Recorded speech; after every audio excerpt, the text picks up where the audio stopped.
Yes. Hi everyone. Welcome back, and thanks for joining in. Thanks for joining in on a Wednesday evening. Whoever can come on video, I do request them to come on video. It will just make the session much more interactive, fun, because what happens is we humans do 90% of our communication through non-verbals. So essentially, if you switch off your video, then the effective probability of effective communication reduces drastically by 90%. So whoever can come on video, I do personally request come on video. It will be fun. And yeah, thanks for joining in. All of you can see my screen. Is my screen visible?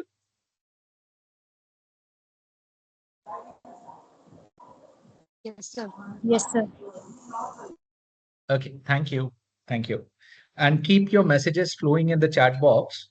I'll definitely, every 15 minutes, I'll check the chat box and we'll try and answer as many questions as possible.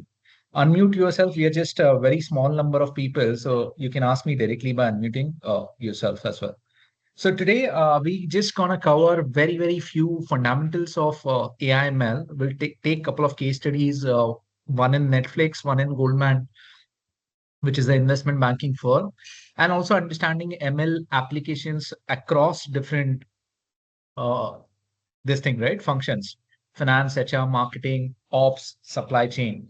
So it's essentially to look at AI/ML from a more of an application angle and to understand why basically why AI/ML is needed and where and what and how it is being used in the industry applications. So to start with, in everything that we do in today's day and age, whether we communicate, whether we purchase something from Amazon or Blinkit or Zepto, uh, we navigate via Rapido or Uber, we check Google Maps, we watch movies on Netflix or web series on Amazon Prime, our health and fitness, right? How many calories are burnt every day, or we order groceries from Instamart or food from Swiggy. Anything and everything that we do in today's day and age, everything relies on one currency. That currency is called data, right? Data is the new oil, they say, and it's powering many aspects of our lives. And data is a new oil. I'm going to challenge that paradigm, that thinking today. And I have a contrarian view. Is data really a new oil? So we're going to find out that. But let's say right now we are in a Zoom meeting, virtual meeting. Can anyone tell me how much data is getting consumed in a virtual meeting with more than three participants per second? Any guesses? Any guesses from anyone?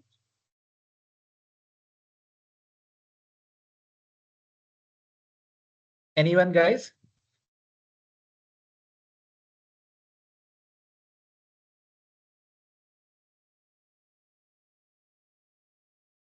Guess kar lo. Nothing right or wrong. So we are all learning. So basically, in a virtual meeting, how much of data gets consumed if the meeting has more than three participants? I want data consumption per second. Anyone can guess. So Pranav is typing. I want to see what Pranav is typing.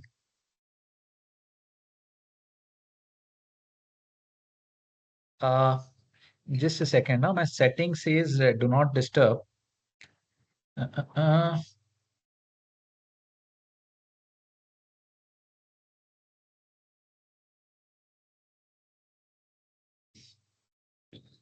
yeah.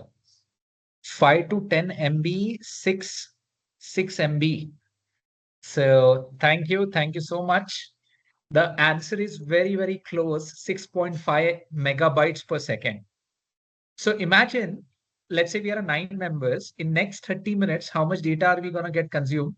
So you have to multiply 6.5 megabytes into 60 seconds to get data consumption per minute. And then you multiply by 30, it's a huge number. If the meeting lasts for 90 minutes, it's an even bigger number.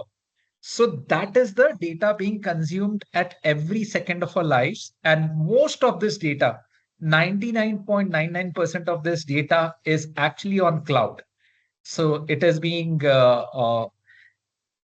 stored with a lot of efficiency, and there are so many data engineers, data scientists working on that data on real time. So many AI algorithms are working day in and day night 24 by 7 on that particular data, right? And the logos that you see on the right hand side, so I want a quick show of hands. How many of you use, of course, most of you might use ChatGPT, but still, out of 10 people, I just want, just raise your hand emoji. How many of you use ChatGPT?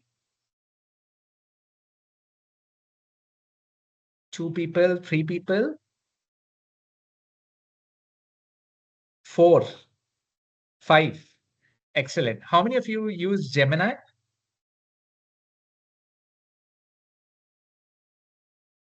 Only two, three, four. Fantastic. How many of you use Claude?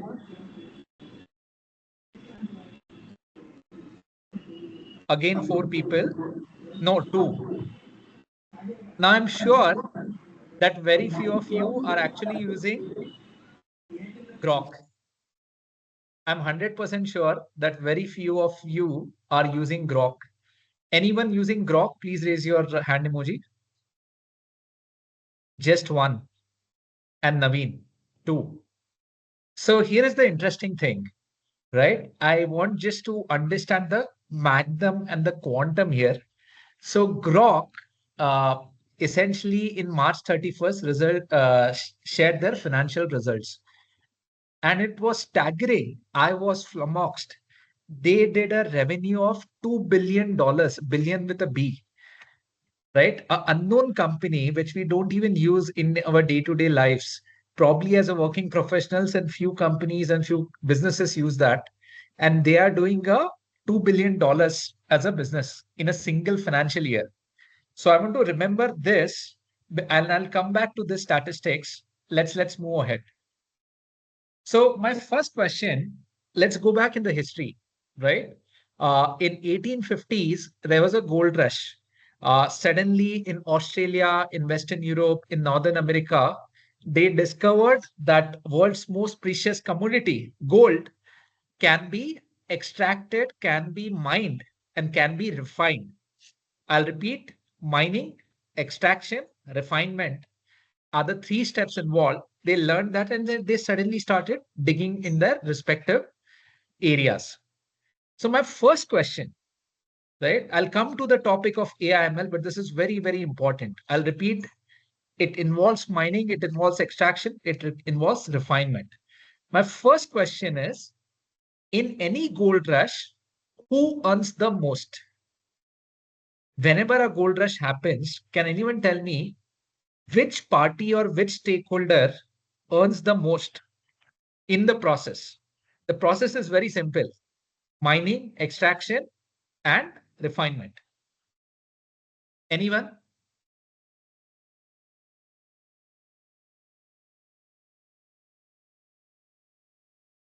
You can also unmute yourself and share that. So Naveen is saying miners. Okay. Anil Kumar has said refinement. Nandini is saying mining. Okay. Any other answer? So I want you to focus on the image on the left hand side. These miners having shovels, right? Shovels are used as a tool to actually dig, mine, and extract. It also does a function of extraction as well as mining. Now, why this shovel is important is people who manufacture this shovel actually make most amount of money in the gold rush. The reason is very simple. Let's say I have a 3 acre land, right? I start digging, I start mining, and at the end of 10 days, I find that I have no gold reserves. Anirudh has 1.5 acres land. He also starts digging and mining, and he doesn't find any gold. But but Nandini has only 500 square feet of land. She starts digging, extracting, and she strikes a gold. So here she gets lucky. So in all three scenarios, there is one person who always wins. That is a shovel maker, which is a tool required for mining and extraction. Tool used by people in mining and extraction. Because he's selling to me, even if I find the gold or not, is a different question. He's selling to Nandini, he's also selling to Anirudh. But he makes money every single time, whether you find gold or not. So he is the person who makes highest amount of money in a gold rush kind of a situation.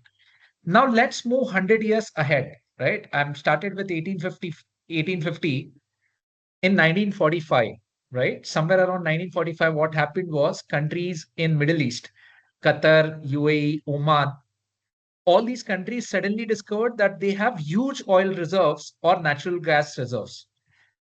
Again, the process remains same after hundreds of years. Mining, extraction, refinement, right? So the image you'll see on the left-hand side is essentially they are trying to extract oil, whereas the image that you see on the right-hand side, it's more of a refinement.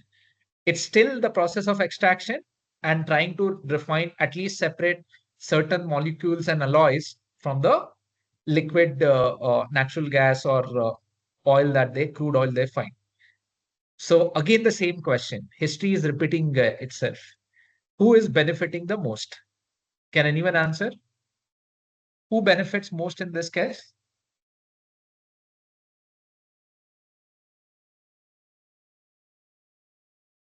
You can also unmute yourself and share your answer. Who benefits most? Who earns the most amount of money in this case? Can anyone answer?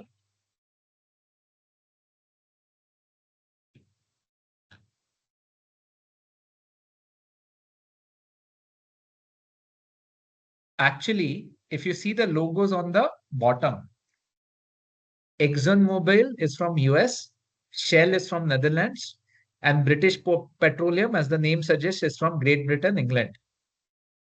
In oil revolution, again the companies or nations which provided tools to do extraction, mining, and refinement, they always won. They benefited the most. The reason being 200 countries, in 1945 oil was discovered, 200 countries attempted. Only 40 countries actually found oil in their around their coastline or in their land, right? But 200 countries attempted actually extracting and finding whether they have oil or not. Who supplied tools and technologies to all these 200 countries? There were these players like Shell, ExxonMobil, British Petroleum. So these companies always and always benefited in oil revolution. Countries may or may not find oil, but these companies always succeeded. Of course, countries like 40 countries which actually found the oil, they created an organization called OPEC, Oil Producing Countries Ka Association. And they obviously got very, very rich in the process because oil, as we all know, is a very, very precious commodity. Demand far outstrips the supply. So that is what history beckoned after almost 100 years. Now, let's fast forward to 85 years again from 1945. 80, 85 years, let's again fast forward. It's the same thing happening today. So, why I'm saying it's the same thing happening today is I said three steps, right? Mining, extraction, refinement. I'll repeat mining, extraction, refinement. What's happening in today's day and age? The next revolution, they say, AI revolution. So in AI revolution, most important thing is the data. Most important currency in AI revolution is the data, right? So who has the most amount of data? India has second highest population sorry, highest population in the world, second highest data consumption in the world. India has second highest smartphone usage, which has an internet connection. So who produces highest amount of data or second highest amount of data? It's us. Soon we will surpass China as far as highest data production is concerned. And we started with a paradigm that data is a new oil. Then I'm going to question that paradigm. Is data really a new oil? Right? Is data really a new oil? So that paradigm, let's question that. If data is new oil, in that case, India should be very, very rich, right? Is it? India should be very rich because we are the second highest producers of data.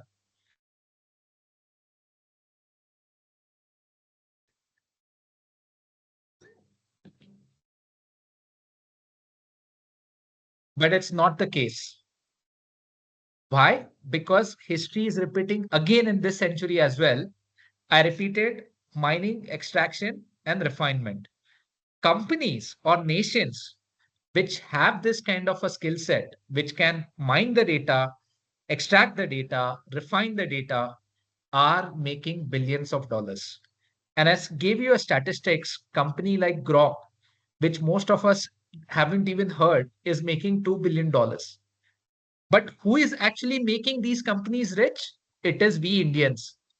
Because whenever we use prompt engineering or whenever we use ChatGPT, we are sharing our data privacy with ChatGPT, and at our expense of data, they are extracting, mining, refining to make it a scalable business.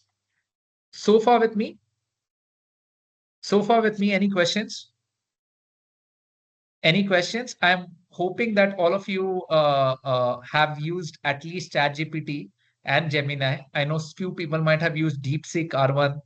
Few people have used Llama as well, Facebook's Meta. So this is the reality, and I wanted this very, very different contrarian thinking to get the context of why AI ML in today's specifically we as Indians need to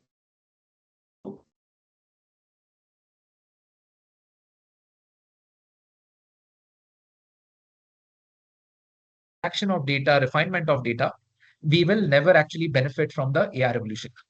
We should be here on the left hand side, right? We should have our own LLMs, and that is why Government of India is actually targeting with Sarvam AI and other things India specific operating system.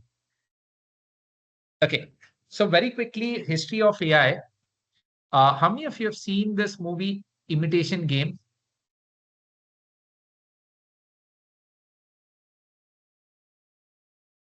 How many of you seen? Just raise your hand emoji.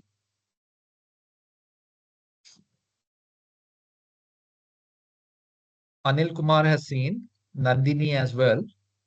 So what is this movie all about?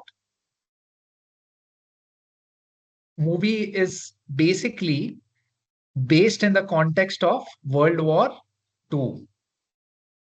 So decoding German military communication called Enigma, right? So what happens in the World War II? British Army and British military is essentially losing to the German air attacks and land attacks. So they hire a British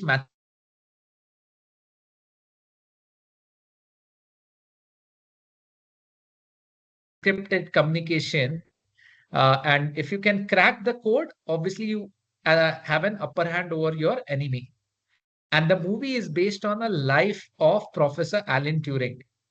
It is a fantastic movie and a must watch if you are an AI enthusiast. You should watch this movie. It is a 2013 movie, I guess, and it's available on Amazon Prime and Netflix. You need to search, but it's one of the must watch movie. The machine Professor Alan Turing creates in order to decode that code, right? The machine later is called computer after many, many years. And it's a start of AI revolution also, because in 1950, Professor Alan Turing publishes a white paper called Can Machines Think? It's a seminal paper and it is start of AI revolution. First time the term artificial intelligence is coined. But initial first 50 years, it's just up and down, up and down. The revolution, some niche people are researching, some people are doing some kind of a research on machine learning, machine intelligence. Nothing really is moving till 1997. In 1997, a phenomenal event happened, which was a world headline. IBM's deep tech IBM's AI deep tech actually defeated Gary Kasparov in a chess match. Gary Kasparov was world number one chess player. Vishwanath Anand from India was number two during that time. And IBM's Deep Blue actually defeated Gary Kasparov. I remember I was in school and I saw that headlines. It was a headline world over. From 1950s to 97, there was just ups and downs, few sporadic research happening in artificial intelligence. But after 1997, world took a notice. Every government, every corporation, big corporation took notice that this is big. This branch of science, then they started pouring millions of dollars.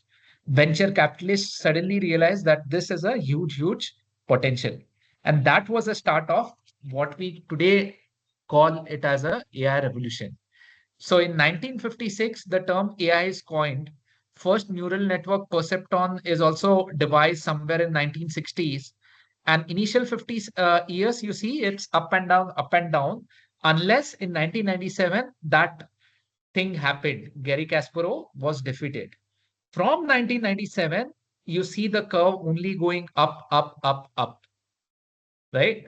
Then huge amount of investment got aligned in research and development of artificial intelligence. But if you see the curve, what is the scariest part? 2017 onwards, it hit the escape velocity. 2017 was a pivotal moment in the history again, and I'll tell you the reason why. So if you look at it, 1956, say 2017, almost 70 years may we only achieved this much in artificial intelligence. But 2017 onwards till 2025, last 8 years, we have achieved almost this much, three times of what we achieved in first 70 years. And this is really, really scary.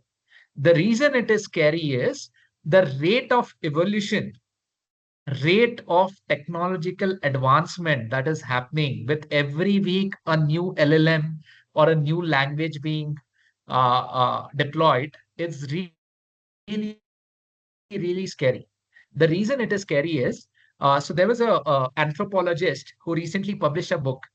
So every time a new technology gets introduced, right, human evolution goes to the next stage. For example, in 1904, Henry Ford discovered the steam engine. So human evolution went some years ahead. Then cars came, aeroplane came. So human evolution is going ahead, ahead, ahead.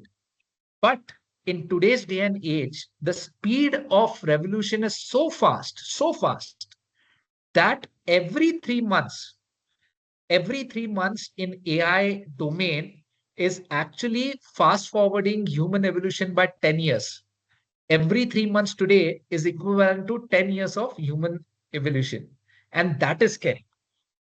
The reason it is scary is so many things getting introduced every single day. It is difficult, it is becoming highly difficult for us humans to cope up with the speed of the evolution. And if we don't cope up to the speed of evolution, it's a simple Charles Darwin theory that we learned in seventh standard. Intelligent species always dominate the less intelligent species. So if we are not able to cope up to that speed, we will be wiped out from the commerce world, right? We won't be having any job because AI will easily replace us. And that is the most scary aspect of this pace of revolution. Only way we can cope up is to start using AI as our assistant or as our associate. We should continuously also keep upskilling ourselves, learning about new models, and trying to apply these models for our own benefit. So that is the humans still have that power. But the way it is shaping up, soon it will be overtaking humans in terms of large scale deployment. So there is this concept of AI creating a new AI. 1980s में movie आया था Terminator, machines creating another machines, and that's happening after 50 years, right, from that movie. So imagine 45 years back they thought of this concept, and that's happening today. AI is creating another AI agents. You go to a factory of Mercedes Benz, robots, which are essentially machines, creating and manufacturing another cars, other cars, which are again machines, machines manufacturing other machines, or AI creating other AI. And that is phenomenal. This rate and speed of change is really, really phenomenal. So, any questions so far? We are here somewhere down in 2025. So this graph was still 2023, and they had a question mark that Gemini might get launched. Obviously, after that, so many other LLMs got launched in last 2 years, and we have progressed a lot in last 2 years. Any questions till now? Any questions, guys? You can unmute yourself and ask questions. Anyone? Perfect. Now, you might be having a question, what is our role? Revolution is happening, evolution is happening. What is our role as humans? So, what we can be, how we can be part of this AI revolution is the decision makers across countries and corporations are still human, luckily for us, right? So, we need to ensure that human intent meets machines' intelligence to shape tomorrow's decision making. What used to happen 10, 15 years back, the decisions taken by the stakeholders were largely experience based, based on their intuition, based on their gut. Now, the decisions have to be based on data evidences. It's called data driven decisions. And ML or AI is going to help humans to basically harness the power of machine learning to shape tomorrow's decisions. And that is going to be our role. How can we use AI and ML for the most improving our productivity, efficiency, lowering our cost? That's going to be the game. And that's why humans are still needed. So I want to show you quickly this graph of human evolution. So you call generations, right? So in 1928 to 1945, they used to call silent generation. 1945 people born between 1945 to 1964 are called baby boomers. So they were the first generation who welcomed digital processes. Before that, it was all analog. 1964 to 1980s people born are called Gen X. So they have seen the digital revolution actually happening. So they have seen this generation has seen mainframe computers by IBM and things like that. And then it's my generation, people who are born between 1980 to 1996, millennials. We obviously started with landline phones. And then after 17, 18 years, we started seeing what is the smartphone. What do you mean by smartphone? So in our when we were growing up, there used to be landline phone, and very few people used to have landline phone because it was very costly to even afford it. And then we have Gen Zs of the world. I think most of the audience today are belonging to this generation, Gen Zs, where from the childhood you have started using smartphone. Yes, from childhood you are using Snapchat, Instagram. You understand the concept of cloud, right? Correct me if I'm wrong. You know how what is YouTube.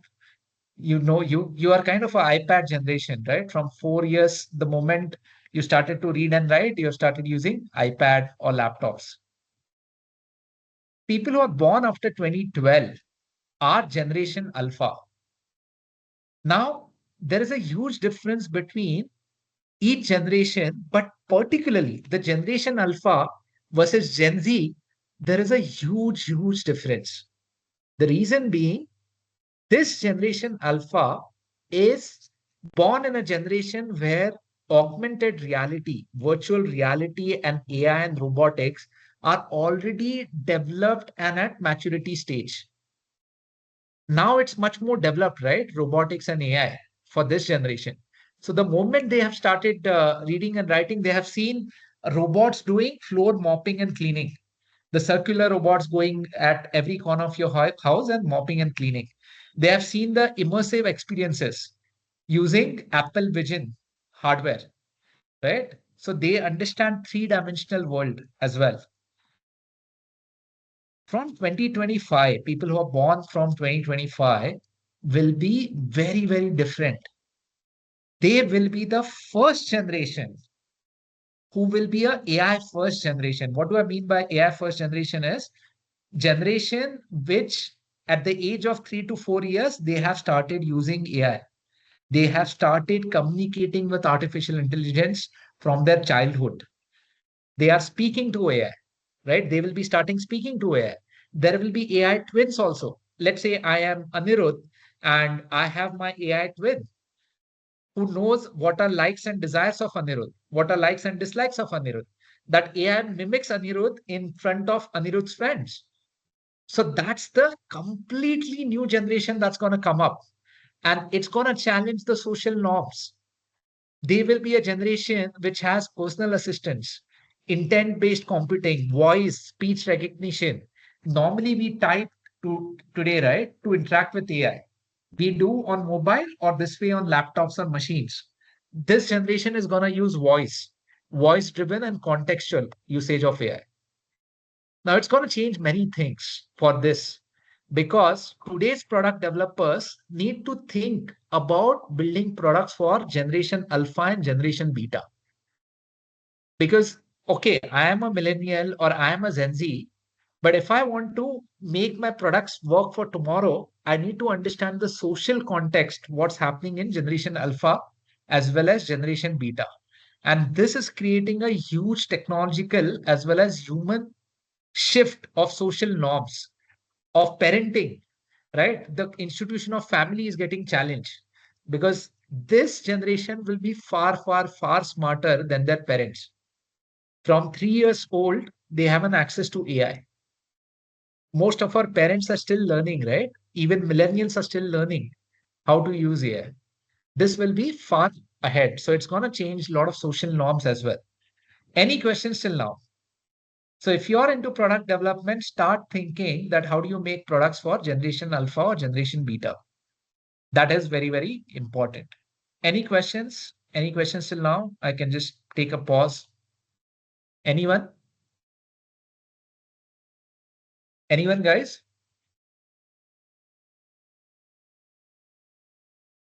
Let me see the chat box as well. Are there any questions? You can also unmute yourself and feel free to ask me any questions. Perfect. Let's go ahead. So 50 years from now, 50 years from now, how the human will remember us, right? Any generation before Gen Beta. We are the last generation that will be remembered for life before AI because Gen Beta will be always with AI. So they will be having the AI first life. AI will be embedded into every system they interact with. There will be no screens, only experiences. Imagine Apple Vision Pro, right? Where they are interacting with AI through brain signals, brain machine interfaces directly, not chat, not typing, voice, eye recognition, brain machine interfaces. The learning will be much more immersive. Communication will with AI will be voice driven. Entertainment will be very, very contextual. It will be hyper personalized experiences. AI will basically how it communicates to me for the same question will be very different. Answer AI will give to the same question done by Anirudh or Nandini. That is going to be the power of future, right? There will be AI twins created, as I already said. There will be twins like Vikrant ka AI twin, Vikrant ka digital avatar, who knows most of things, how Vikrant thinks, what are likes, dislikes, everything will be embedded. So there was a movie, I forgot the name. It was a very famous Avengers. So in Avengers, Tony Stark creates his own AI avatar. So something similar to that.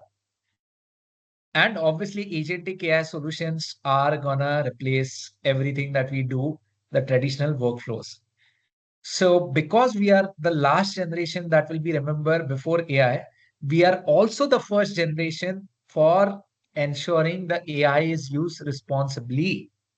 Responsible and safe AI for everyone is the most important parameter all of us need to strive. The reason being, if we don't make it responsible, AI is already far more intelligent than us. The day AI starts accepting human command, right? It's called Sentinel. If the Sentinel code gets activated, then whatever we have seen in movies of Terminator and all can be also getting activated. Because it's not AI which will suddenly become villain, right? It's human mindset and greed. If they create a AI to destroy, obviously AI will start destroying. So we have to ensure that we use AI responsibly, even though we are a last generation before AI first. We are a first generation responsible for using AI responsibly. We don't want Sentinel code to get activated, wherein AI turns against the humans itself. Right? Perfect.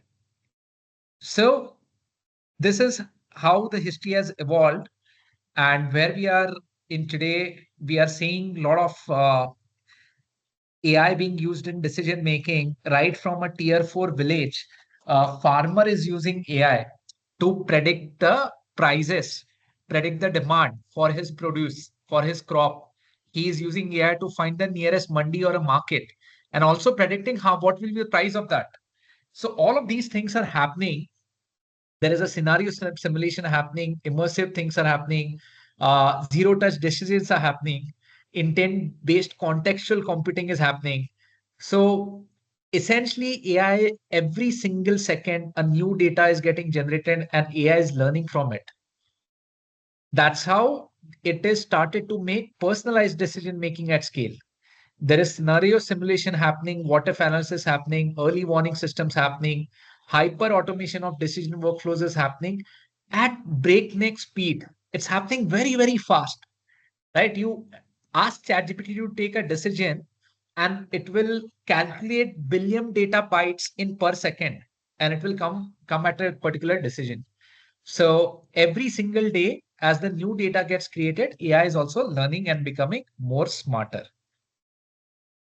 So in 31st May, 1st June, we essentially created AI for India hackathon.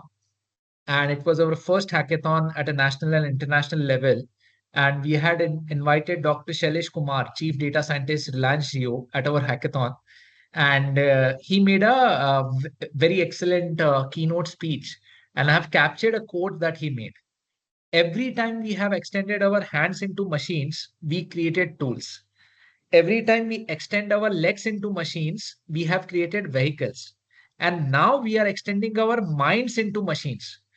This has a huge potential to change the entire human civilization. And this revolution, AI revolution, is here to stay. Unlike the gold revolution and oil revolution, this revolution will be here to stay. There is nothing that can beat this revolution except the AI itself. So this is the next phase of human evolution that we are entering, and it has potential to change for good the humanity. And we have to ensure that we use AI responsibly so that mostly AI is used for good rather than bad things for humanity. Okay, so I'm gonna quickly take a live example. Okay, many people might say this is all fine, but how do I actually apply AI in the day-to-day decision making? Most of you might be having this question, right? How do I apply AI in day-to-day decision making? What's in it for me? So AI essentially helps you arrive at a high quality decision. And what do I mean by high quality decision? Decision which is faster, decision which is effective, decision which can be deployed at scale, right? Decision which is efficient. And that is possible using a data driven evidential metric. So converting a raw data into high quality decision, and everything in between is analytics. Analytics and AI is nothing but refining data with AI to arrive at a high quality decision. So let's take a very simple example. Imagine we run a lemonade stand and we want to decide how much lemonade to make each day to avoid waste or shortage in inventory. For example, today I have made 30 glasses of lemonade and the demand was 70. So if I only made 30 glasses and the demand was 70, there will be opportunity loss because I will not be able to earn from this 40 glasses, which I could have earned today because demand was there and I didn't had enough inventory. So I'll run a opportunity loss. Whereas in other scenario, if I made 100 glasses and today demand is only 50, I will lose 50 glasses ka inventory because I've already invested. Lemonade is a perishable product. So I cannot resell it tomorrow. So that will go waste and I will have sunk money. I will lose money on the table.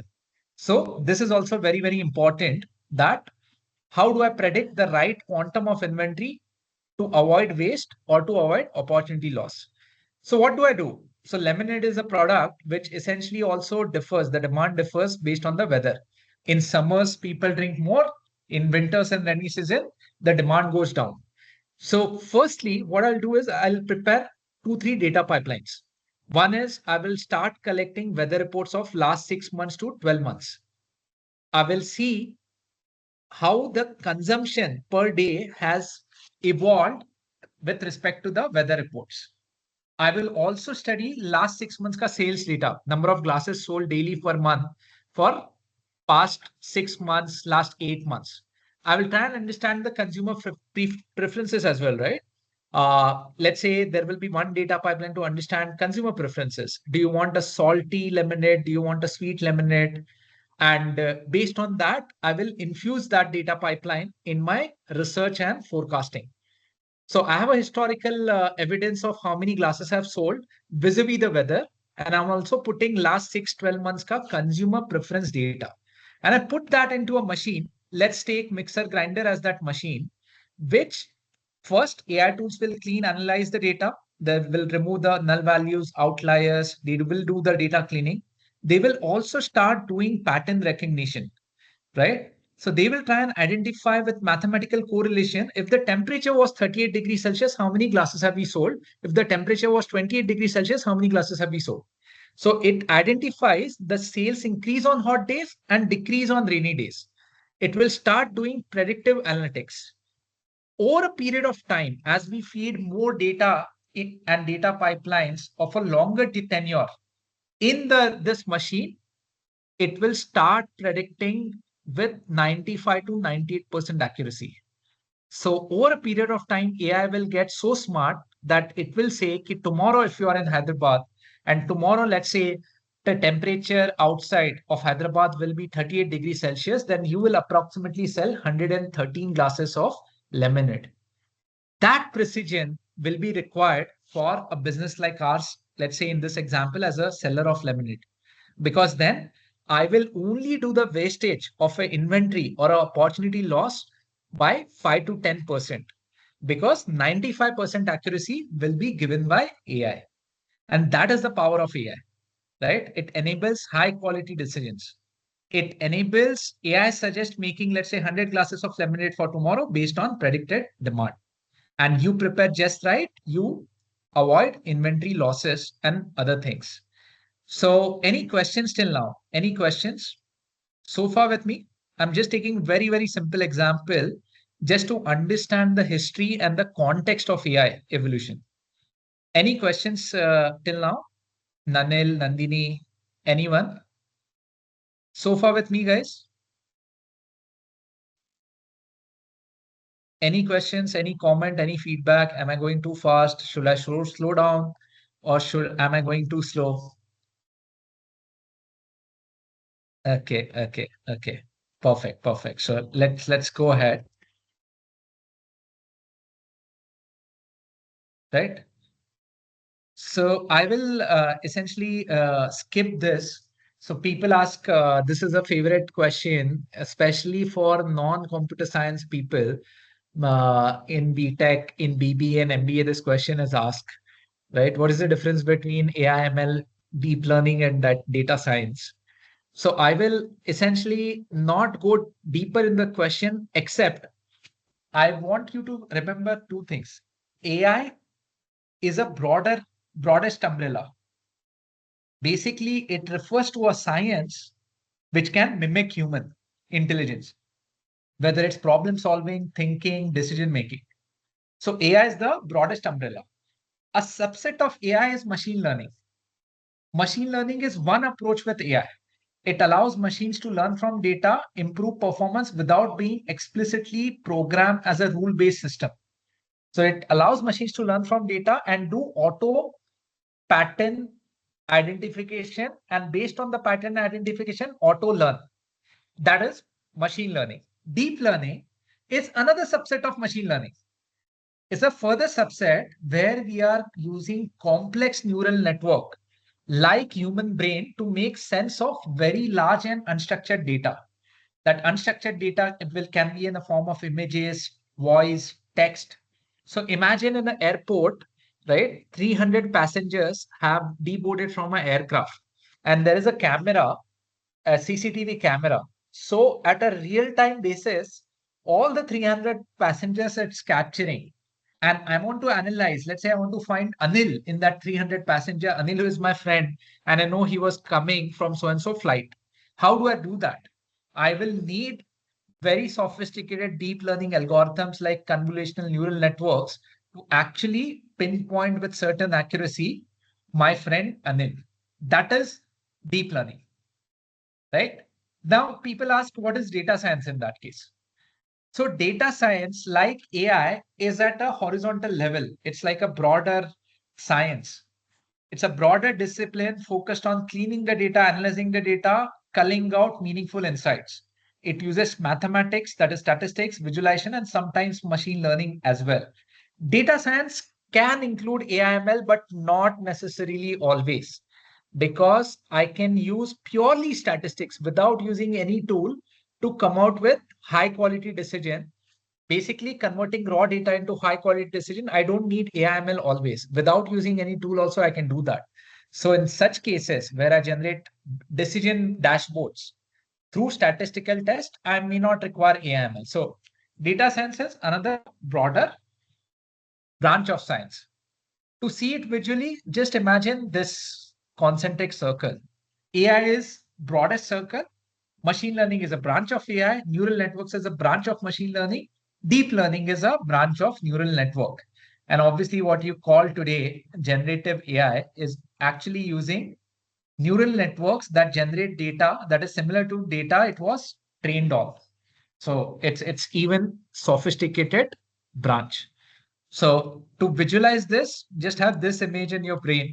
Okay, anyone ask you what is difference between AI, ML, deep learning, or generative AI? This is a very, very simple definition of it, right? And let me help you understand using a smart coffee machine.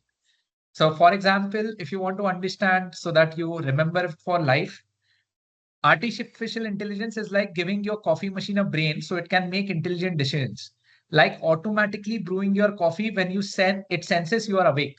Let's say you go to in front of coffee machine, the camera scans your front fascia and it realizes that you have just woken up.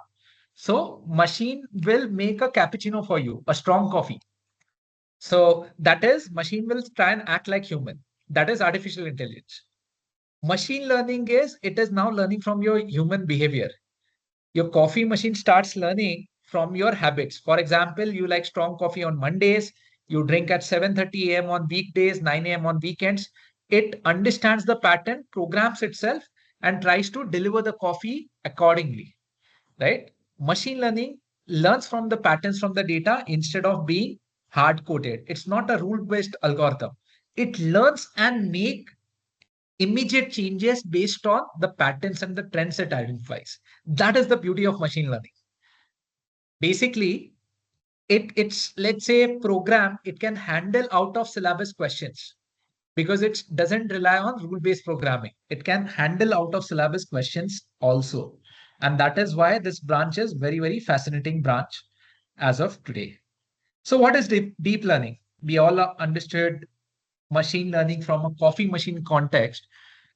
Let's say our coffee machine has a camera and it can see our face and our mood based on our expressions, right? if I'm in a smiling mood, if I'm relaxed, it guesses our mood and makes espresso, frappe, or cappuccino same way how a barista would have done with a deep intuition, right? So it's a special type of machine learning which is using layers of artificial neurons or neurals, we call it. That's why the name neural network has come in to make complex decisions just like our brain is making the decision. So what it does is it breaks down the complex problem into simple, small, multiple problems. Instead of trying to solve a complex problem at once, it will break into smaller problems and then it will start solving smaller problems. That is nothing but deep learning. And by the way, many research labs are prototyping human brain.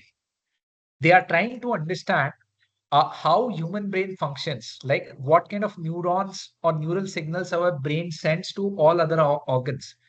And using artificial intelligence, they are trying to mimic a human brain. So if they are successful, and once they are successful, it's going to be a massive thing in human evolution. The reason being, my brain will be very different than Nanil's brain or Nandini's brain or Anirudh's brain. And that's going to be a huge game changer. If someone can prototype a live human brain, imagine the kind of magic we can create. So that is getting possible because of deep learning, right? And now in a coffee machine context, what is data science? Now imagine someone analyzing all of this coffee data. Let's say a coffee machine in an office and 100 employees use that coffee machine every single day. So it analyzes which types of coffee is getting brewed, what time coffee is made most, which is the favorite coffee amongst most of the employees, and is coffee used as a mood changer? Is it a habit like every day or most of the employees come at 4 p.m. to drink coffee, or they come when they want to change their mood? So all of this, analyzing trends, making patterns, making decisions using data with or without AIML is data science, right? So I just wanted to go through very quickly and not go deep into that. But at least using coffee machine, I think you will be remembering these concepts for a lifetime, because this is a favorite interview question, especially for a non-techie technical background people. People want to ask your foundational clarity. What is the difference between AIML, DL, deep learning, and decision science? That is data science. Any questions so far? Any questions? Anyone? Okay, so let's do a quiz together. Very simple quiz. I want you guys to immediately unmute yourself and tell me the answers. So a bank wants to predict which customers are likely to default on their loans using historical data like income, credit score, payment history. Which field is primary at work here? Can anyone say? Anyone? Which field is primarily at work? Naveen is saying C, data science. Okay, so firstly, all there is no right or wrong answer, because, like I said, data science and AI are the broader sciences. So if even if the answer is machine learning, is also comes under broader scope of artificial intelligence. But specifically, what is getting used here is machine learning. This is a classical supervised learning problem where a model learns from a labeled data to make predictions. So, of course, we have not gone into what is supervised learning and all of that. Uh, just bear with me. I'm using certain jargons, but that is what we teach in our courses, right? Unsupervised learning, supervised learning, reinforcement learning. How can we make use of these algorithms and make our model learn and train from a labeled data to make accurate predictions? So the exact precise answer for this question is machine learning. Obviously, machine learning is a branch of artificial intelligence and also has an overlap with data science. So all three answers are right. But if I was to be very specific, it is machine learning. Second question. Amazon uses a system that automatically places an order to replenish stock when it detects low inventory levels. This system uses preset rules with no learning involved. What does this best represent? Can anyone tell? Nanil is saying answer A. Naveen A. Who else? Nandini B. So the question clearly said this system uses preset rules without no learning involved. So basically, you are not training the data. What does this best represents? Artificial intelligence. This is a rule-based AI system, right? Which is part of AI, but not involving machine learning. There is no learning from data, but it is still artificial intelligence. So a lot of AI workflows are based on non-machine learning. What do I mean by non-machine learning? It just automates the workflows using API to API communication. That is automation of workflows, and that comes under branch of AI, which is not necessarily machine learning because everything is hard coded, everything is rule based. कि इतना inventory अगर replenish हुआ तो you need to place an order of so and so. So rules are set very clearly.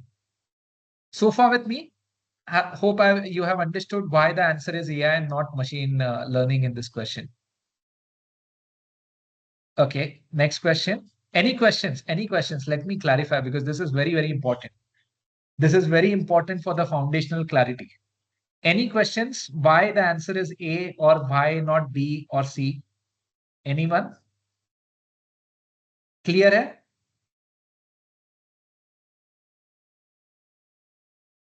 Okay, let's go on to next. A retail company collects data from sales, customer reviews, and social media and analyzes it to find trends and business insights to inform marketing campaigns. Which field is being used here? Which field is being used here?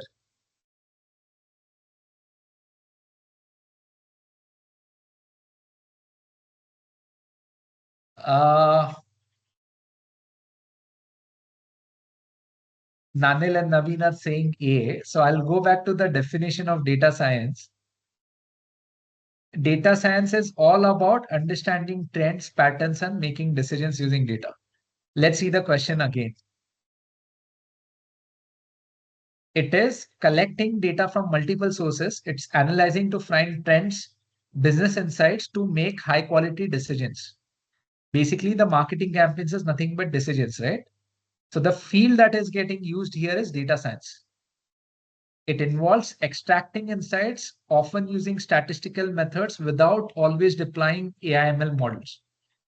Now, data science is also a broader umbrella. Many times it also overlaps with AI/ML.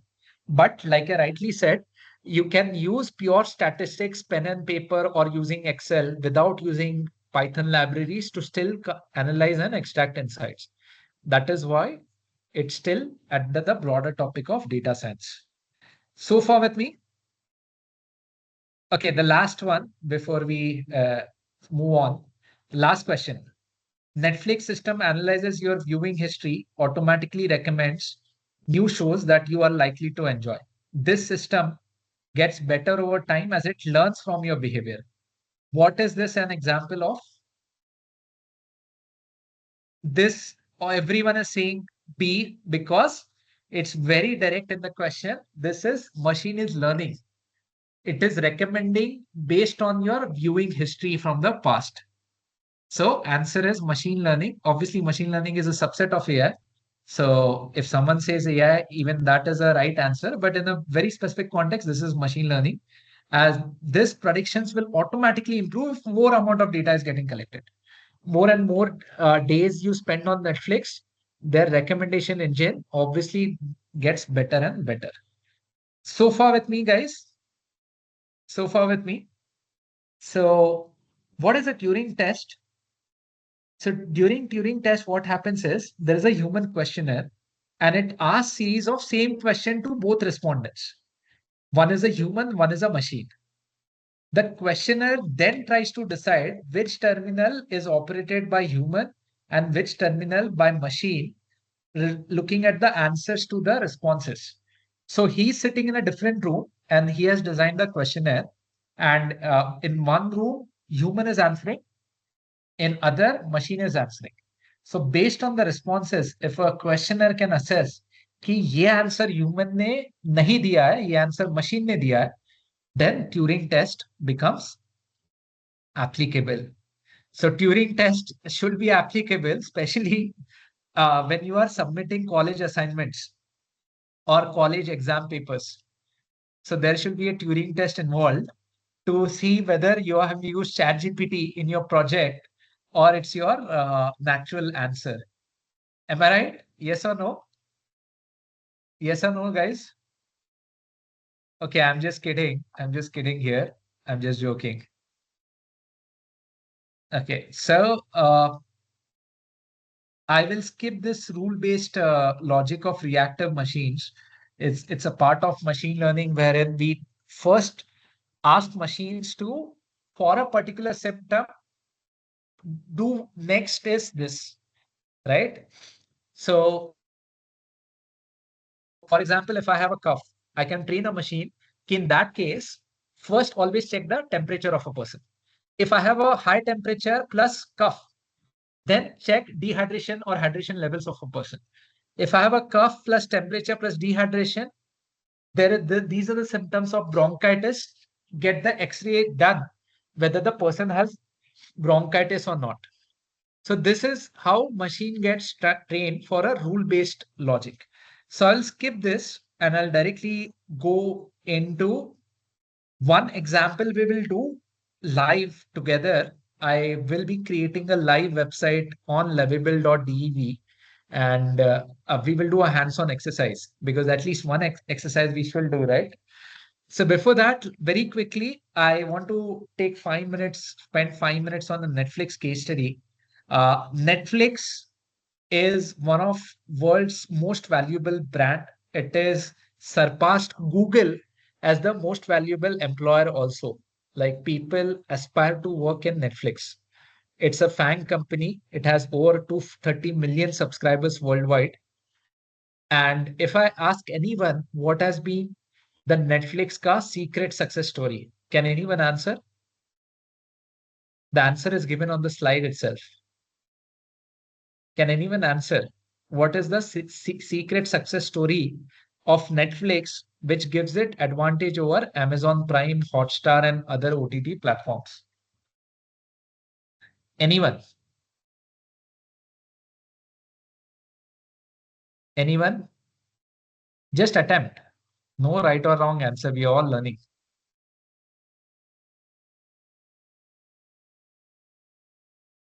Yes, the answer is right. Most of you have said it's to actually enhance user experience and user engagement. The user engagement and enhanced user experience is happening because of their very, very strong machine learning in using recommendations engine. Netflix got launched in India in 2013 or 2014, right?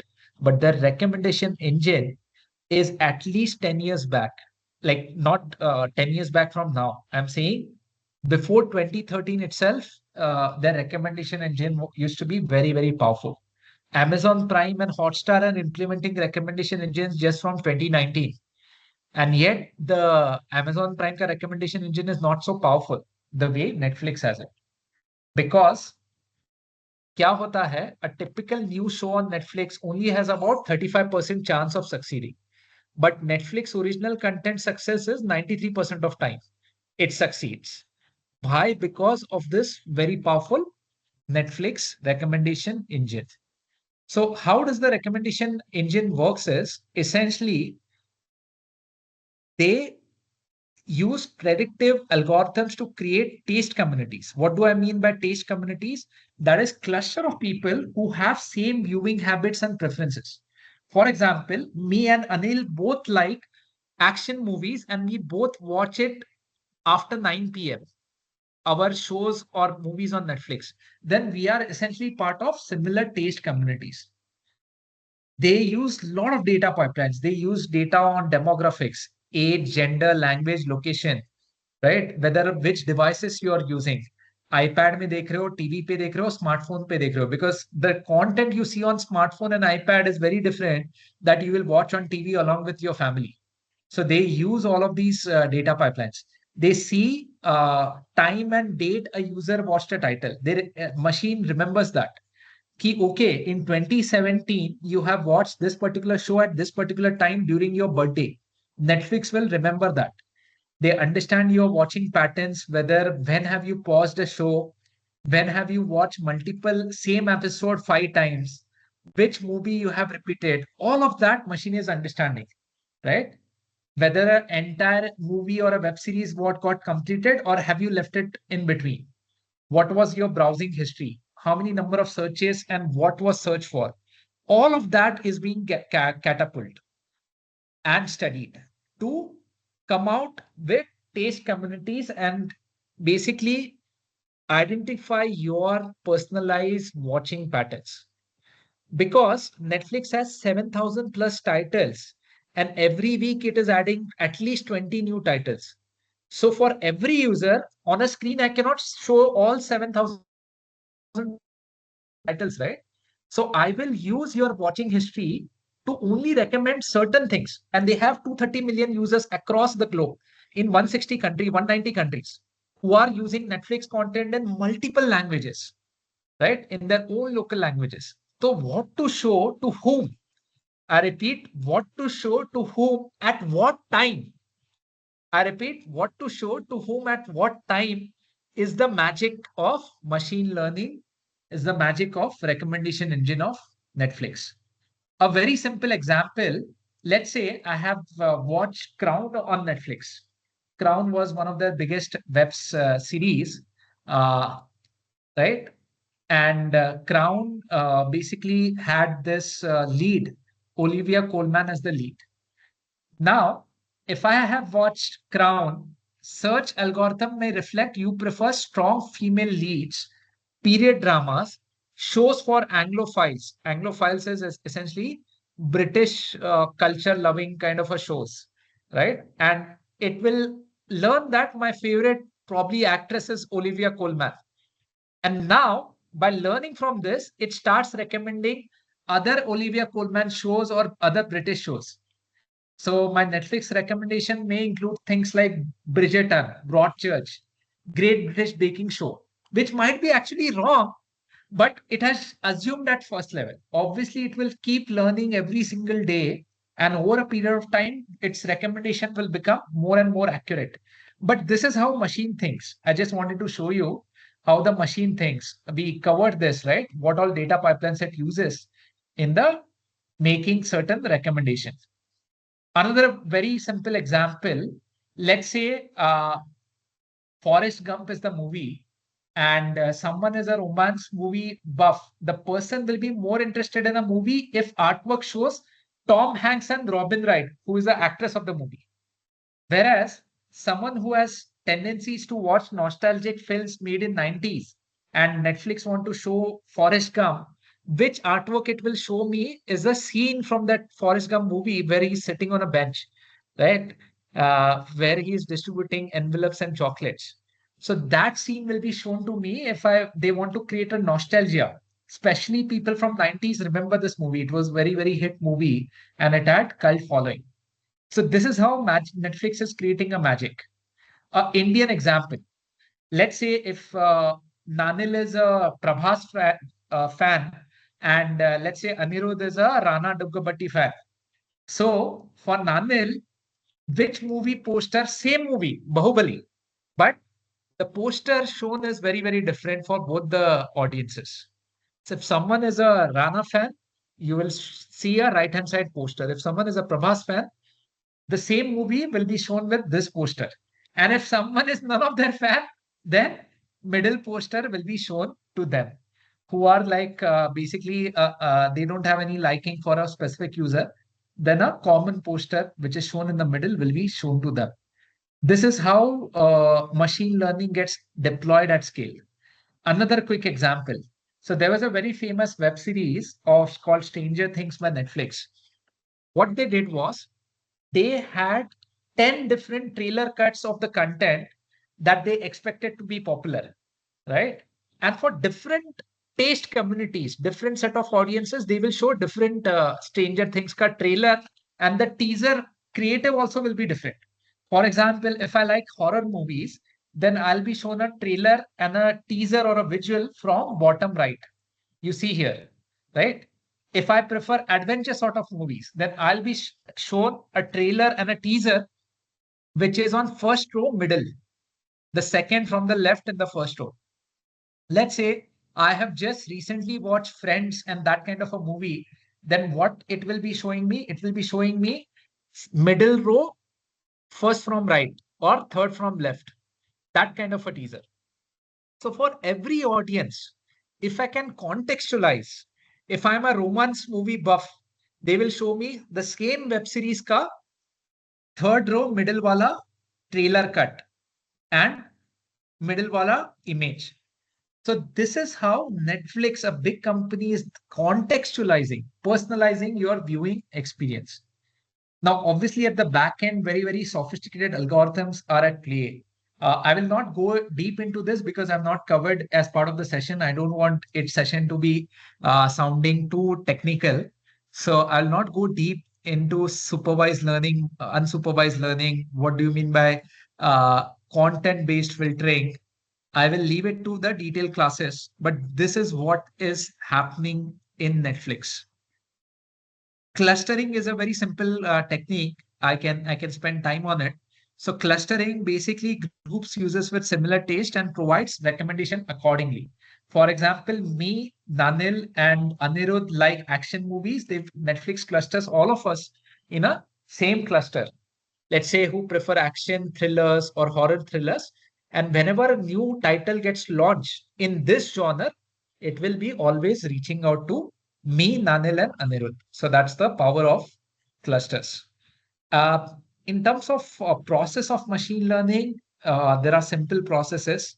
Data collection. First, as a machine learning, I need to understand your data, your watch history, clicks, ratings, which teaser posters you have clicked, how many times you have clicked, all of that. Then that data is pre-processed, cleaning and transforming that data for model training. In pre-processing, I clean the data, remove the null values, remove the duplicates, all of that machine is doing. Model training mein, I will train algorithms like deep neural networks, decision trees, random forest. I will train machine on certain algorithms on the data of a particular user, right? In terms of watch history, in terms of favorite genres, in terms of clicks, which rated shows I'm watching, all of that, right? Next step, once model is trained accurately on my personalized history, now I will test the model. I will test model by giving them data which is not, it has not seen. Unseen data पे मैं test करूंगा. So after training and testing is done on the unseen data, I will also start evaluating whether the model is giving me accuracy as desired. Is model doing its job? So there are a lot of evolution matrices that we use. I will not go into details of it. Otherwise, it will be jargonic. I don't want to sound using too many jargon. So I'll leave it when we cover it in our detailed course. And all of this then needs to be deployed. If I have fine-tuned a machine learning model or algorithm, then it needs to be deployed on a real life case study. Real time recommendation engine तभी बनेगा जब when I deploy this for recommending shows for users like you and me, right? For example, it has learned on my history and it has also basically predicted with certain accuracy on the test data.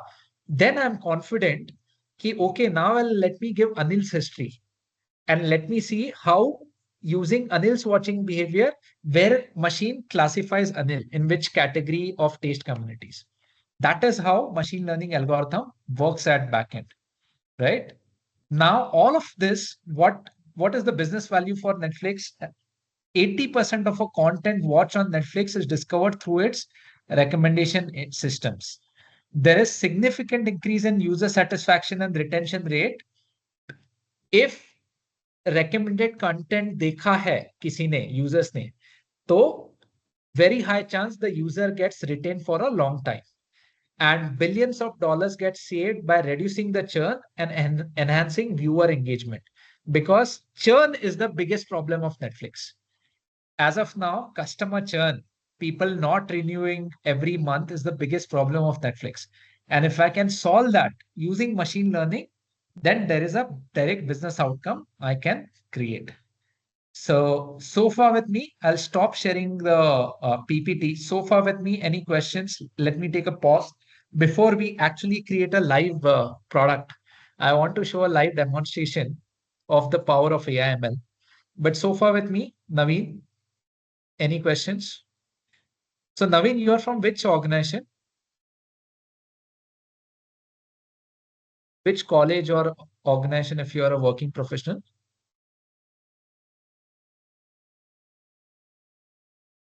Bulaya College. Okay, okay, got it. So any questions so far?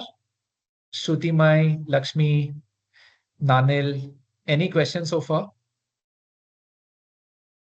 Girish? Okay, okay. Any comment? Any comment so far? Otherwise, I'll go into the next step of creating a live website. Yes, lovable. That's what we're gonna do right now, right? We're gonna create a website on Lovable without writing a single line of code. And I want to demonstrate this magic. Yes, we can make a working website from it. So let me share my screen and let's attempt something, right? Okay. So let me share my screen and let's attempt it together.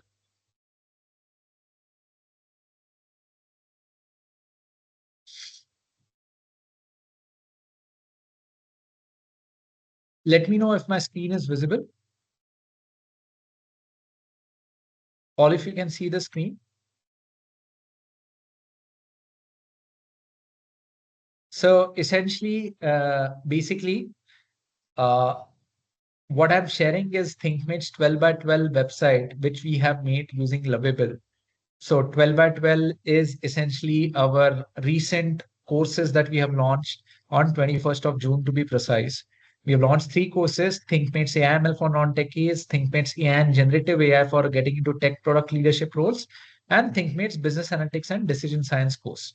Now, these courses is what we have launched over the last month, and we have prepared a mini website. This is not our main website, but this is specifically for these courses without writing a single line of code. And how have we done that? Let's learn it, right? This is what we also teach in our courses. How can you learn AI/ML applications to create magical stuff? So let me do that.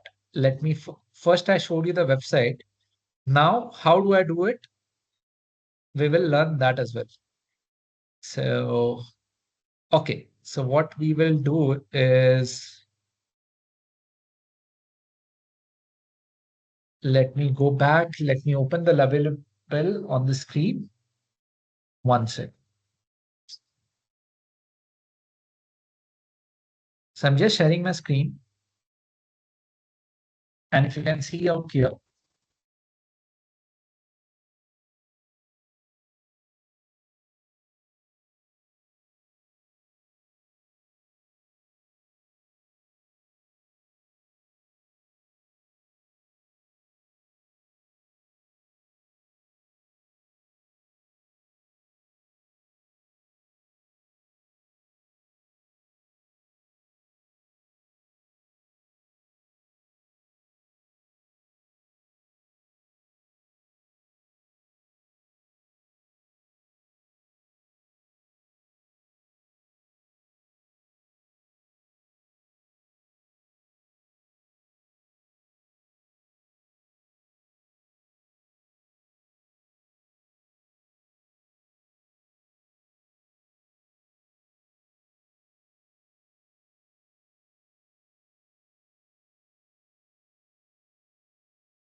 I first need to prepare a prompt. So just a second. Let me show my screen again. This is a prompt that I have prepared. Is my No, we are not able to see your screen, Vikram. okay? So let me share this once again. Uh, Give me a second.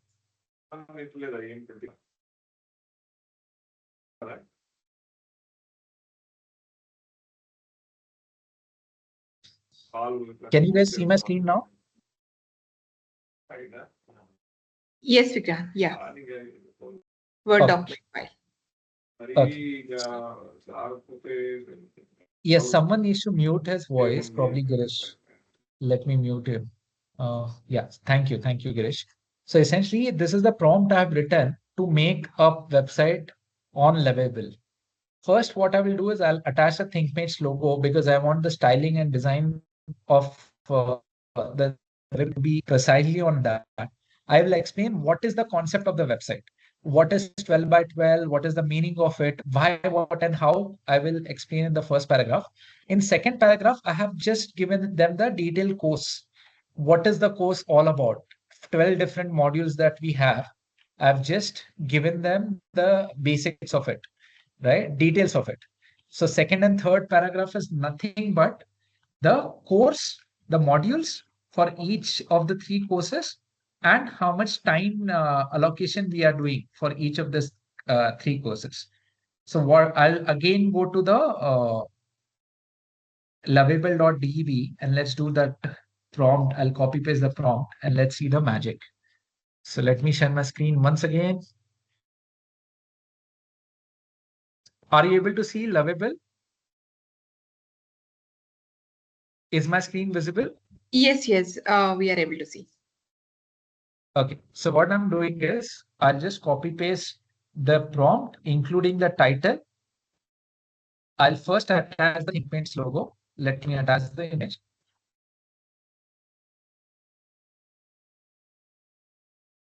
Flow. So let's see. Yeah, it opened, thankfully. Let me now attach the image.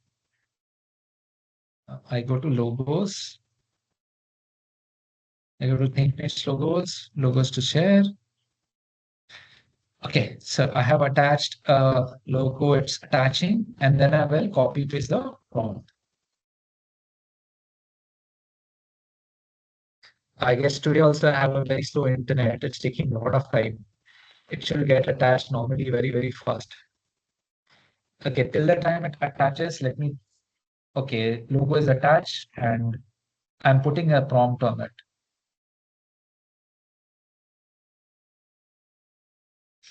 So this is my prompt. Based on the logo, please help me create a design of a 12 by 12 website. I'm just giving that prompt and then click on enter.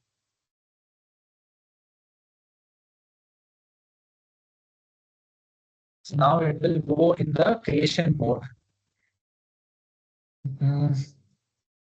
Yeah, it has gone into creation mode. It's called spinning up the preview. So it's also making a backend database. And in a sidebar, it is also making a chatbot, AI chatbot. So let's give it some time. Let's see what it spins up for us, right? What kind of a web page it can make on demand for us. Let's give it a try. So meanwhile, Rajita, can you share the feedback form on the chat box for Yeah, people who sure, have sure. attended? I'll share. I want people to give the feedback of today's session. This was my last part of it. I just wanted to do a live demonstration of a AI tool. Lovable.dev or Replit or N10, sorry, not N10, bold.new is a front-end, no-code web development platform. So you can use any of it. Whereas N10 Lizer is a backend platform for you to build your AI agent. Agentic AI, अगर आपको बनाना है, so you can use platforms like Lizer.ai or N10, which is a German company, or this thing, what you call, if you want to make a front end, you have some ideas and you want to make your own website, you can use Replit lovable.dev. I am comfortable with lovable.dev, so I always use lovable.dev. But bolt.new, bolt.new is also very, very interesting platform. Many people use that. Most of the platforms require practice. Most of the platforms are essentially You can learn it with practice, practice, practice, right? Prompt engineering is a branch of science which you can perfect by doing more prompts. As simple as that. So that is what we are also doing as part of spinning the preview. Now I think it's taking a lot of time. Let me just refresh and see if it has attempting to make something valuable for us. Uh, so for this, one thing is there, you need a very fast internet connection. Otherwise, these platforms will essentially take a lot of time. So there was an error, build unsuccessful. So I'm giving a prompt, building the above. Because I refreshed in between, right? So the algorithm got cut off in between. So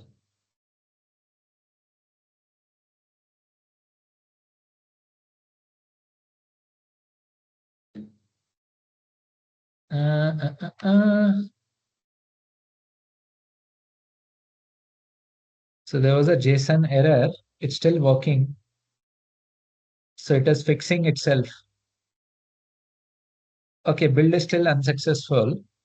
So what I'll do is let me just do a first paragraph prompt. I'll not go into detailed course. Let me attach here my file once again. A ThinkMates logo I'm attaching. And I'll just give a very simple prompt. Let's see if it's able to do that.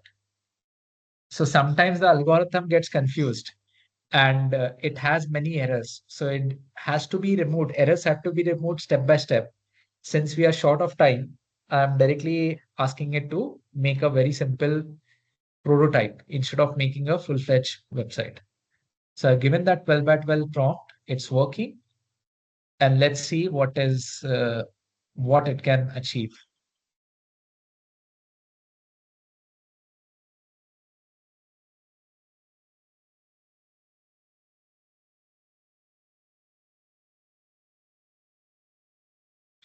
It is now writing the footer. Hero component में JSON errors, it is fixed. And now it is attempting. Okay, again, there is a build error. There is a build error. Uh, uh, Try to fix it.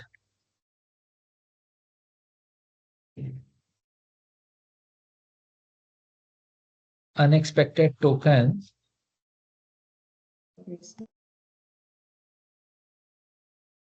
Where there is a malform SVG URL in the background pattern.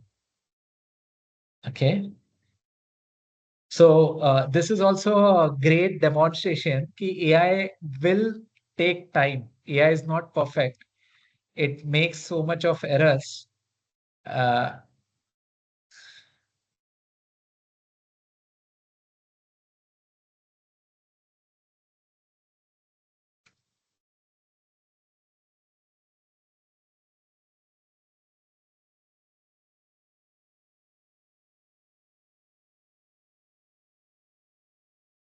it has told that it has fixed a lot of errors, background pattern by replacing problematic data URL with simple CSS tailwind, but final output is not yet done.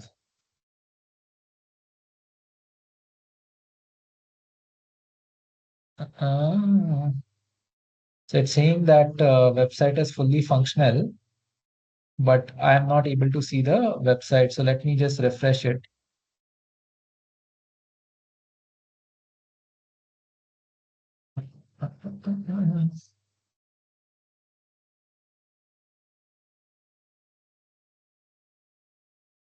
So it is getting replaced. Now you can see, all of you can see.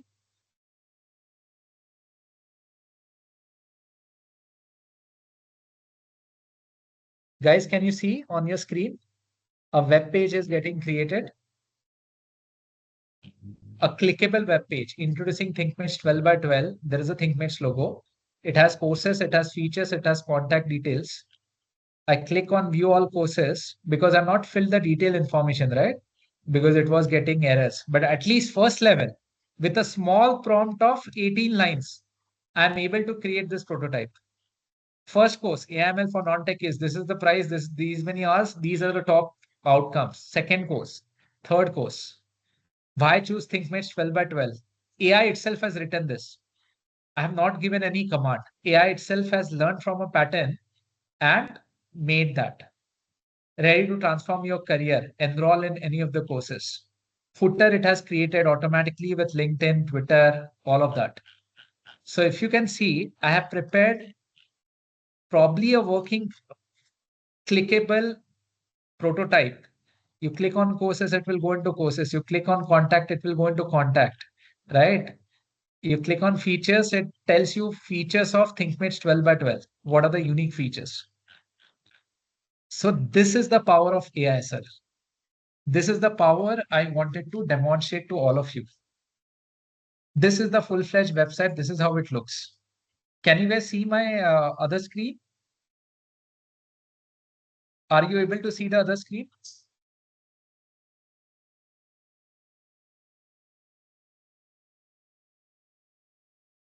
Guys, I'm waiting for your answer. Are you able to see this? Full-fledged website I'm showing. Or should I show it again? Share my screen again? Let me do that. Let me share my screen again.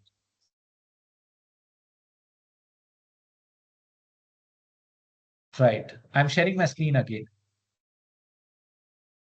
This is a website I have built in front of you in last 10 minutes. And now I can start removing the bugs. I can make it even more clickable. I can input lot many detailed data about courses. I click on courses, I directly go here, right? I click on this thing, go here, courses, features. It tells me features, contact, it goes contact. So courses may, if I want to enroll, the button is not functional because I'm not given a prompt what to do. All of you so far with me, can you see what's happening? This entire headline, it has learned from itself and given itself. I can obviously change this headline by editing it. So this is the live power, guys, of AI in our daily lives. I wanted to demonstrate this, ki how AI/ML is changing all our lives. Our website of 12 by 12 is actually made by lovable.dv, which is an AI. So if today any questions, now I'm just opening it for Q&A. Hope you liked and enjoyed today's session. Hope you got something new to learn, right? That was my prerogative today. I wanted you to learn something very, very different. And essentially, in the process of learning, you get excited about learning AIML.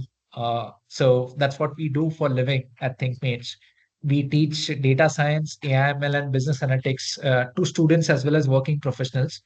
And this is what we do. We take hands-on case studies. We do live product development. So nothing theory we will teach. We will teach only the use cases, the applications live. So anyone interested on ThinkMates 12 by 12, I'm also sharing the link here. Anyone ThinkMates interested on real 12 by 12, right? I'm just sharing the link. Please do reach out to our team, and our team will be very, very happy to essentially take the conversation forward.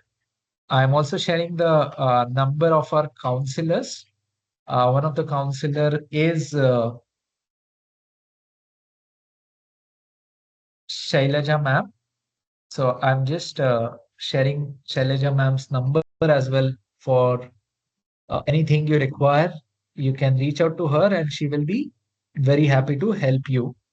So I'm just sharing Shailaja ma'am's number.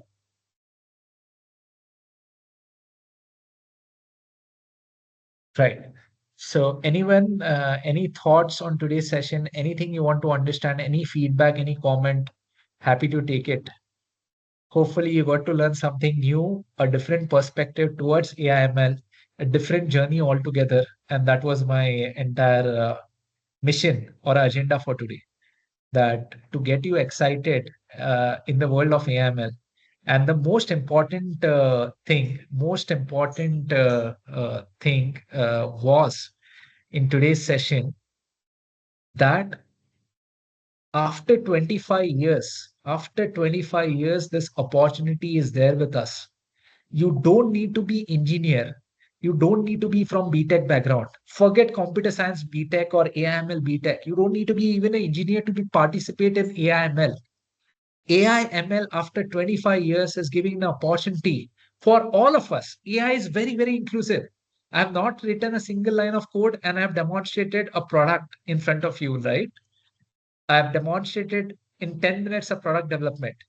So AI/ML is for everyone. Whether you're a finance professional, whether you're a marketing professional, you're an MBA, you're a BBA,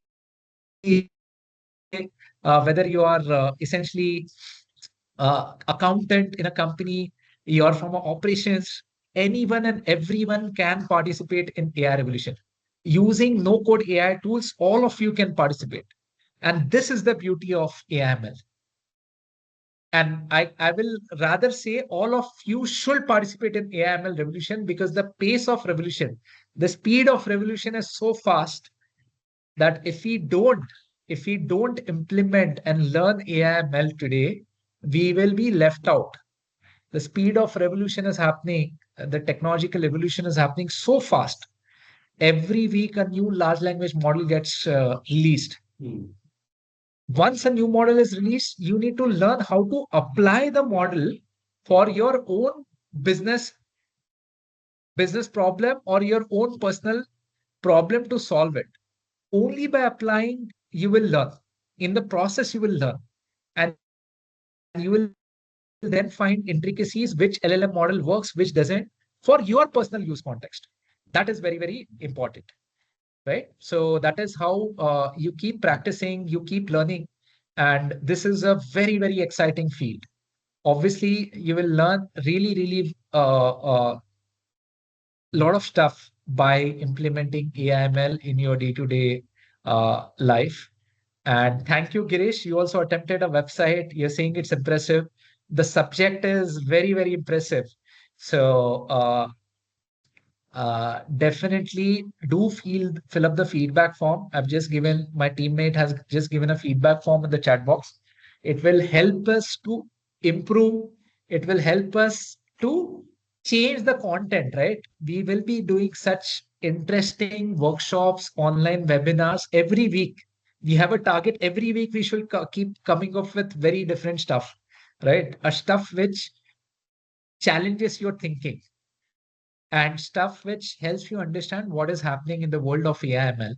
So feedback is extremely important for us to curate right kind of content, to develop right kind of content.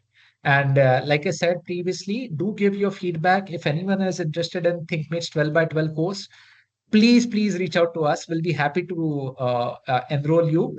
There are 4 vacancies in AIML for non-techies. Like out of 12, there are still 4 vacancies. In generative AI, there are 6 vacancies as of today. And business analytics course, there are 3 vacancies as of today. So anyone interested in any of the 12 by 12 metrics, please do reach out.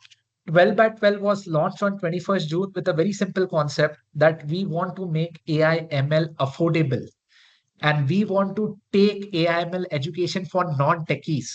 That's why the project is called 12 by 12. It's like Super 30 movie tha Ritik Roshan ka. It's like that, Super 12. Only 12 students in a batch, very, very small curated batch, only 12 students in the batch, each student paying 12,000 rupees. And there are 12 outcome oriented bite-sized sessions, each session of 90 minutes, 1.5 hours. So if you look at overall course curriculum, it is for 6 to 8 weeks, means 2 months, every weekend, Saturday 1.5 hours, Sunday 1.5 hours, every week 3 hours. So like that for 6 to 8 weeks. More importantly, every week we'll be developing a new product. So across a period of 6 to 8 weeks, you will have already developed 8 products which you can deploy on LinkedIn, on GitHub, on your CV. Hands-on product development. That's what we're gonna do using a lot of AI products. One product you'll just learn today, lovable.dev. But we're gonna use a lot of hands-on products, N10, Lizer, so many other no-code platforms like Replete. So we're gonna use and teach in the process, help you learn something new as a non-technical person, not from engineering background person. Obviously, engineering background persons and CSC students are also welcome. When I say non-techies, it doesn't mean that it's not for CSC students. When I mean it's for non-techies, it means that even my grandma, if she has passion to learn, my grandmother can also learn. It's so simple. That's what we meant by that. And because it's our first ever month, we have launched it at an introductory price point of only 12,000 rupees or 140 US dollars. Only 12,000. In market, the same courses are worth 1.5 lakhs to 2 lakhs, up till $2,300 MITx, right? Which is the online platform of Massachusetts Institute of Technology. If you go through our course curriculum, 80% of the course curriculum they also cover. They charge $2,300 for this kind of a course.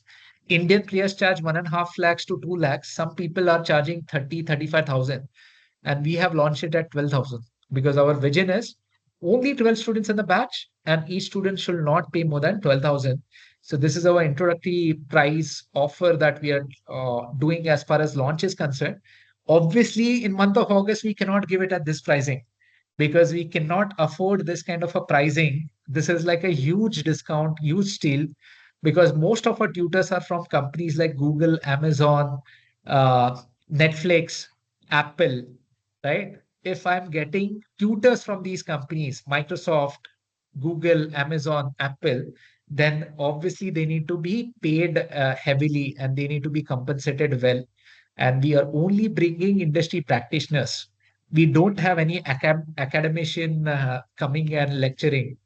No, we are only bringing practitioners who will do hands-on product development. Every single class is about building a new product.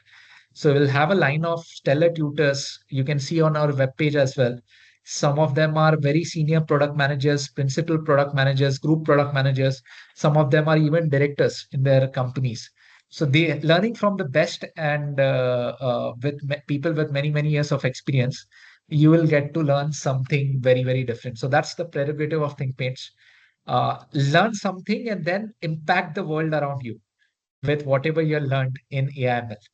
And I again repeat, AIML for non-techies doesn't mean that it's not for BTech CSC grads, or its meaning is it's for everyone. Anyone who wants to solve a business problem using AI, it's for them. So look forward, some of you at least as part of our 12 by 12 batches. Like I said, there are still vacancies in our first cohort. One batch is already full. Second batch in the first cohort is what there are few vacancies. And if you want to grab the introductory price, please don't leave this opportunity. In month of August, the same pricing will at least go up till 25K to 30K for each of those courses.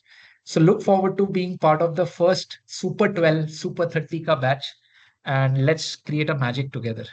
So that's it from my side, and look forward to your feedback. And yes, look forward to many more sessions together. Please fill up the feedback form, and I will be staying here for any questions. I'll be happy to take any questions from any one of you. Perfect. That's it from my side. Happy to take.